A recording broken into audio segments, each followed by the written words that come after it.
আজকের আবহাওয়ার খবরাখবর জানাতে আমাদের সাথে আছেন সহকর্মী ফারিয়া সাজনিন। সাজনিন, আবহাওয়া নিয়ে কি খবর আছে আপনার কাছে, একটু বিস্তারিত জানাবেন। ধন্যবাদ বুশরা। দর্শক, আজ 6 জুলাই 2025 তারিখে দেশের সর্বশেষ আবহাওয়ার তথ্য থেকে আমরা দেখতে পাচ্ছি খুলনা, বরিশাল, সিলেট ও চট্টগ্রামের অধিকাংশ জায়গায় এবং রংপুর, রাজশাহী, ঢাকা ও ময়মনসিংহের দু-এক জায়গায় অস্থায়ীভাবে দমকা হাওয়া সহ হালকা থেকে মাঝারি বৃষ্টিপাত হতে পারে। টাইলক্স টয়লেট ক্লিনার, যার অ্যান্টিব্যাকটেরিয়াল এজেন্ট টয়লেটের কোনায় কোনায় পৌঁছে 99% জীবাণু ধ্বংস করে। সেই সাথে দেশের কোনো কোনো জায়গায় মাঝারি থেকে ভারী বর্ষণ হওয়ারও সম্ভাবনা রয়েছে।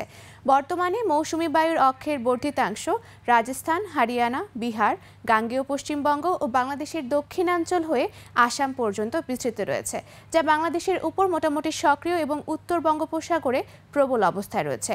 আগামী 24 ঘন্টায় গাঙ্গেয় পশ্চিমবঙ্গ ও তৎসংলগ্ন এলাকায় একটি লঘুচাপ সৃষ্টি হতে পারে। বর্তমানে বিশেষ কিছু অঞ্চলের তাপমাত্রা যদি আমরা দেখে থাকি, তাহলে সিলেটে 30 ডিগ্রি সেলসিয়াস, ঢাকায় 29 ডিগ্রি সেলসিয়াস, খুলনা ও বরিশালে 27 ডিগ্রি সেলসিয়াস রয়েছে।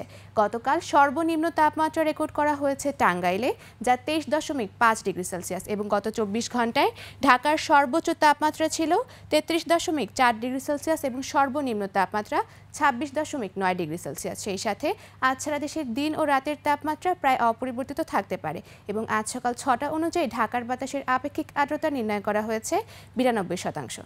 দর্শক, এ ছিল আমাদের আজকের আবহাওয়ার তথ্য। ফিরে যাব বুশরার কাছে। ধন্যবাদ সাজনিন আপনাকে।